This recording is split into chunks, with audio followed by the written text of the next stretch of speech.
What's up, guys? I just wanted to make this video because I think there's a good amount of reasons why we live in a simulation, and I'm going to tie it into the Disney Plus TV show WandaVision. So, spoiler alert.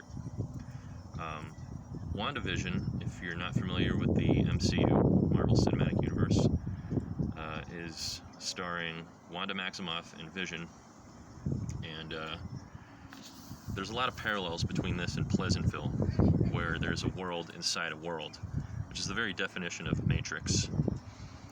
There's a scene where there's a magic show, and they're actually using magic to convince the audience that magic is not real. And I always thought, why not use magic for the opposite reason, to show that it is in fact real, because we all know that there's unseen forces.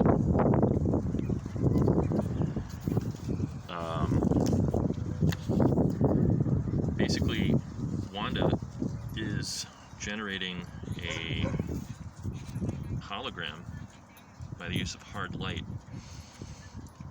And you can see hard light if you watch Cosmic Disclosure. Emery Smith discusses it.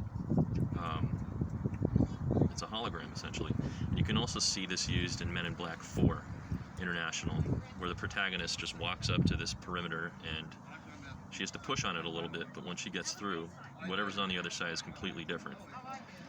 And it's in a hexagonal pattern, this grid force field. And there's a scene where there's a man in a hazmat suit who, when he goes through, he comes out on the other side in a beekeeper outfit. Because it's almost like an auto cloak. Things have to appear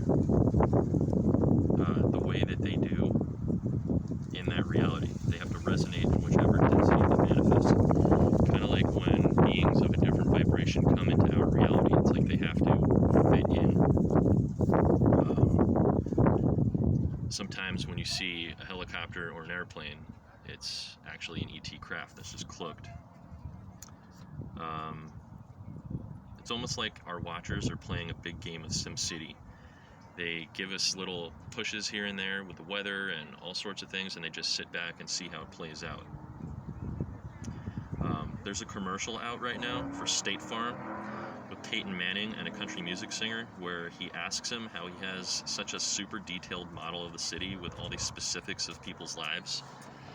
And it really makes me think of a specific 3-letter agency that is collecting people's data without their consent. Reminds me of that Jesse Ventura video that I made. And if you look at Facebook recently,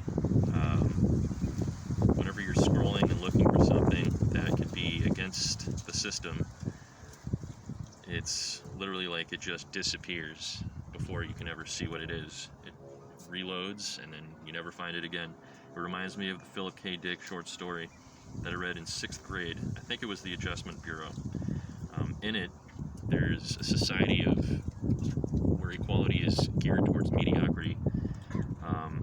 All the ballerinas that have more talent, they have to wear chains on their ankles so that they don't jump higher than the rest. Anybody who's of superior intellect has an implant in their brain that scrambles their thoughts before they're ever able to arrive at any profound conclusions. This is very similar to the censorship that's going on right now. And it seems like it's all by design. And after The Social Dilemma has come out and shown us how AI is literally using predictive programming to turn us into cash crop commodities, where our futures are bankable and they can basically see what we're going to do before it happens. We become a product. Music on the radio, for example, the pitch has been altered to 537 hertz from what it originally would have been in order to alter our mood. This is a form of mind control. It also controls our destiny. Have you ever noticed that when you're listening to your own music in your car, and your vibe is super high, and you're going a little bit above the speed limit, all of a sudden, out of nowhere, a cop will just appear and just pull you over and just give you that spike of adrenaline. And I can't help but feel Archons are feeding off of. It just seems very, very much like a simulation. And if what Roddy Piper said was true before he died, that They Live was a documentary, then that means that the Smokey the Bear only you can prevent wildfires sign exists only to control public perception, since what we do does not matter. Especially if we're igniting fires from space on platform-based directed energy weapons, or space lasers as the media refers to the news.